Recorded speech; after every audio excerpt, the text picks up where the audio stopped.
Ladies and gentlemen, boys and girls, children of all ages, what is up? The King of Lightning is here today, bringing you guys and gals Bleach, Taite Kubos, and say it with me now, finest work. Now, this is chapter 660 live reaction, and actually, hold on, you know what?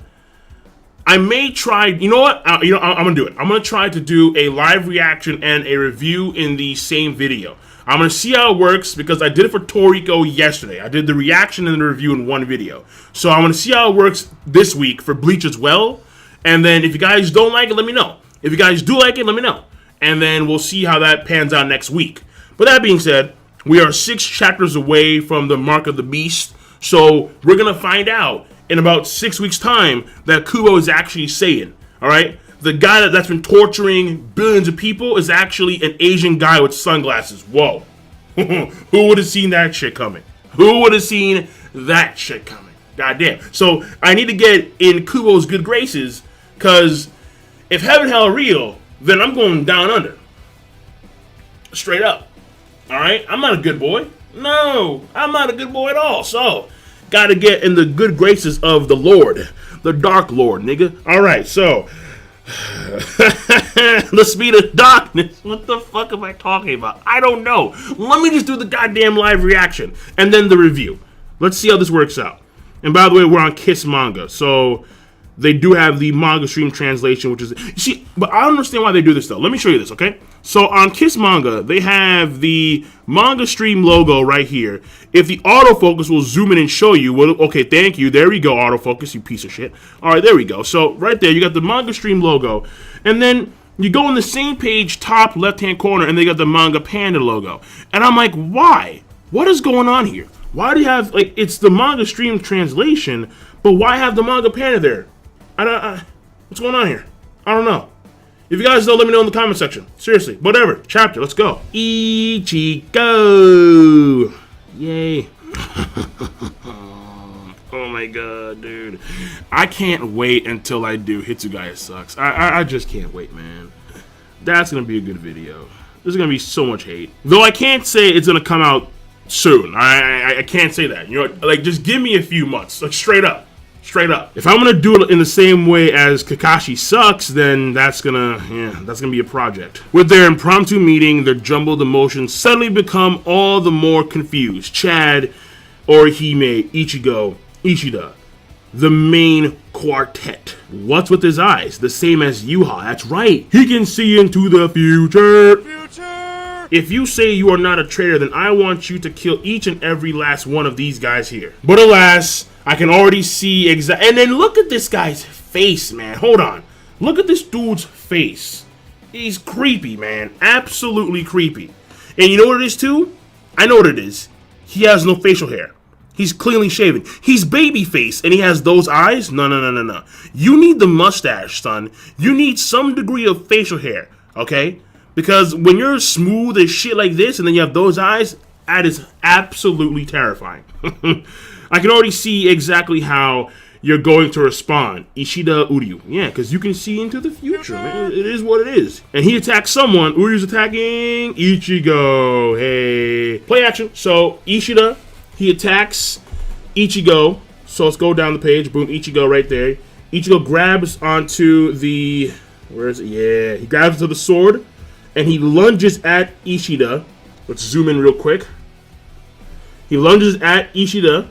Ishida then proceeds to fire an arrow at Ichigo once again. Ichigo dodges it. And then there's the collision between Ichigo's Zanpakuto and Ishida's bow. Boom. That right there, ladies and gentlemen, boys and girls, is called play action. He takes out a sword of some kind, some blade. He swings. Ichigo dodges. He uses the sword as... Oh, okay. It's that, I forgot what it's called, but it's the Reishi sword thing. I forgot what it's called, but it's that thing. I figured that he actually got like a new type of blade or something ever since he's consumed Yuha's blood. That's what I figured. Like, he'd get some type of like sword. Like an actual sword.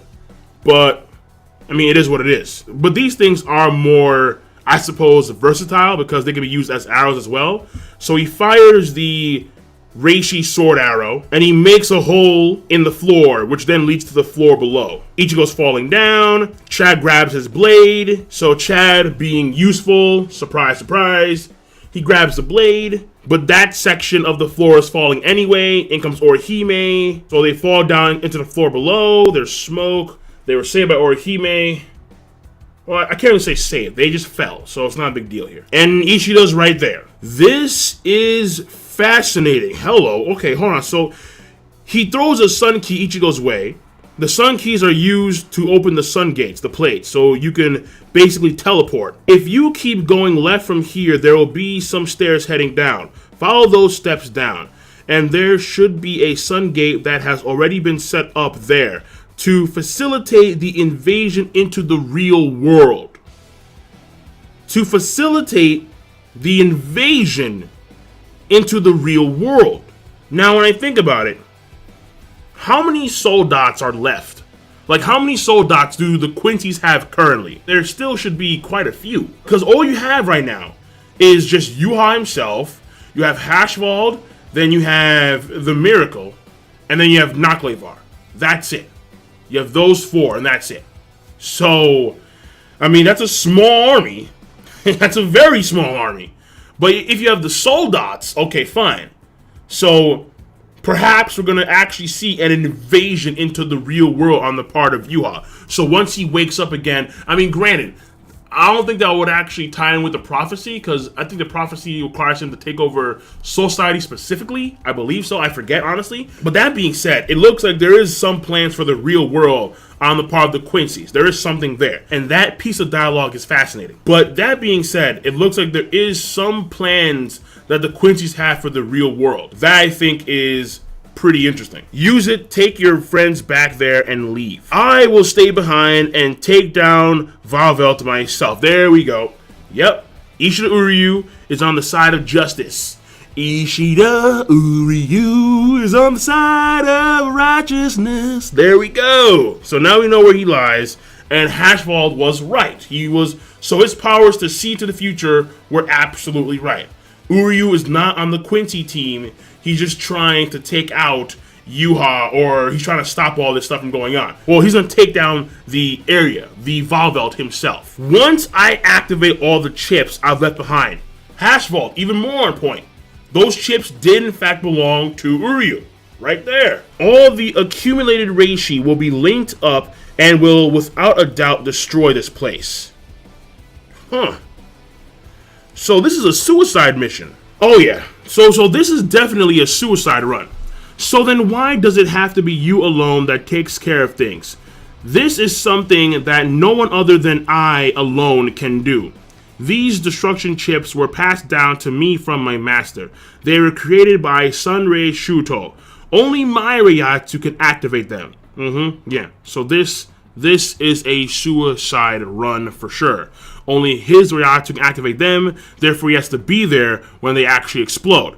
Thereby, I don't know, maybe sealing Yuha, or at least taking care of the Valvet so Yuha can't continue any Quincy operations.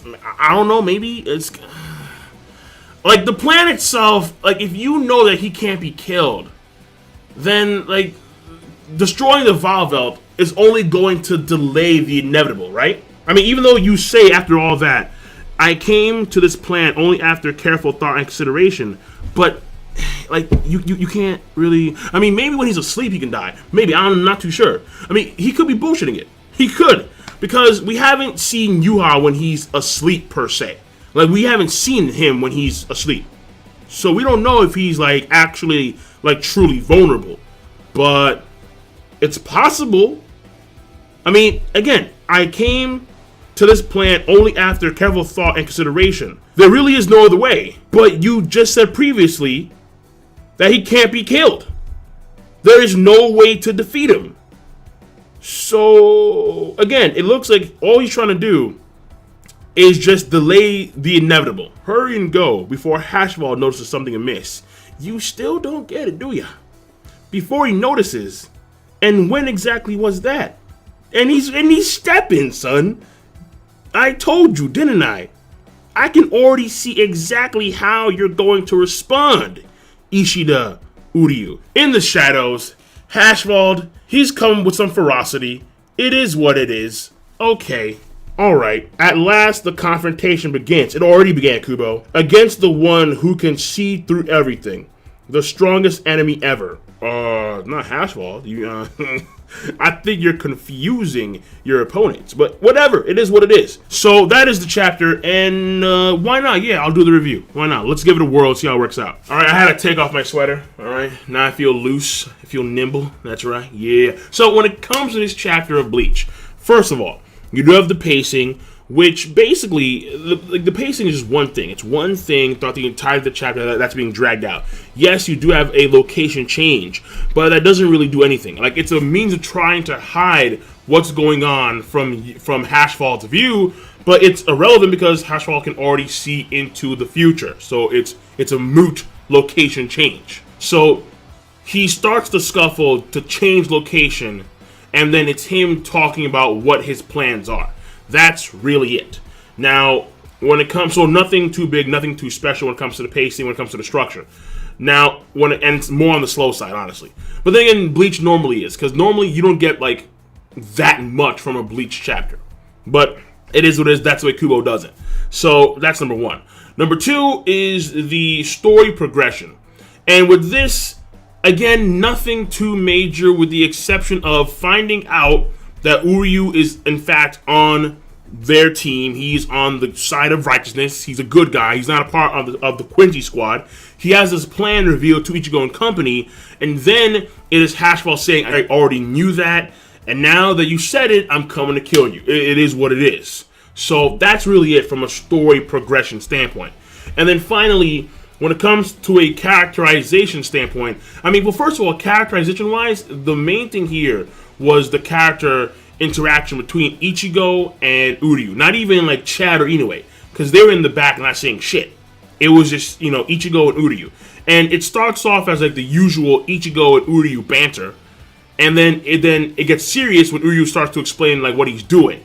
And Ichigo has always been worried about Uryu, so it's nothing like new. It's nothing new at all from his character, but we do have something a little bit new from Uryu's perspective. He has the will to go on this solo mission to try and kill the god of the Quincy's. Maybe because he feels obligated as a Quincy.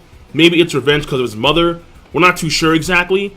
But he's willing to do this and not tell his friends about it. So clearly he feels some degree of responsibility to try and do this himself. Again, I really have to wonder, like, what the fuck is Ryukin doing? Like, bro, just do something. Your son is willing to go into the midst of the Quincy God's realm and try and take out his massive base, the Valvelt, which the plan, again, is shaky in of itself, because Yuha, with his powers, he can make a new base right then and there. If he doesn't die, because he's asleep, so maybe he could die if he's asleep, I don't know. Again, we don't know. But the fact of the matter here is that Ryukin should be in the midst of this too, because his son is in the midst of this. So, where is Daddy? That's the biggest thing when it comes to characterization in the chapter. Just, you know, Uryu, finding out that he has the plan, he's going to do this for whatever reason, and he's not trying to get his friends involved. And also for characterization, it is the reassertion, it is the reinforcement of the fact that Hashwald can definitely see the future. There is no wavering of the vision of the sight there. Even though the powers belong to Yuha, he has them in earnest, and all this stuff he foresaw. So he's not even worried about it. He's going to go in there, sword swinging, and it makes him look like he's unbeatable because he already knows what's going to happen. Now, that being said, when it comes to the overall chapter, I do want to kind of throw in the point in favor of story progression that they are setting up a Quincy real-world invasion based on the dialogue about the Sun Gate. But at the same time, I don't know if that's concrete. I really don't. I mean, maybe in the past it was talked about how the Quincy wanted to invade the real world. I honestly forgot. I did. So I'm not too sure. I can't be certain at all. But that being said, I think more or less the chapter, the core is still the characterization, even though you're maybe setting up this Quincy invasion of the real world. And when it came to the dialogue, most of the dialogue is just, it lacks substance. But you do have bits and pieces of intel that are fairly important, that could be fairly important, could. Again, the whole Quincy invading the real world thing, I don't know, but it could be important. As well as the reveal that, yes, Uryu is on their side. Which is not like a huge surprise because, I mean, most of us could have guessed. I mean, I wanted him to be evil. That's what I wanted, honestly. Because that would have been very interesting. You know, him and Yuha being like, you know, true villains. And then him being like the final villain. Him being the successor in truth of the A, the Almighty, yeah. But no. Like, I'm trying to blow up the Valvelt now. Like, you guys get out of here. Like, God damn it. So that was disappointing, but still, nothing that we couldn't foresee. And that's really it. So overall chapter rating is going to be okay to okay plus, and I'm done. So King Lightning, rate the video, comment, and subscribe as always. Peace. Have a nice goddamn day. And let me know if you prefer to have the review and the reaction in the same video. Let me know, alright? Because then it dictates what happens next week. So I'll see you guys and gals later. Have a nice goddamn day.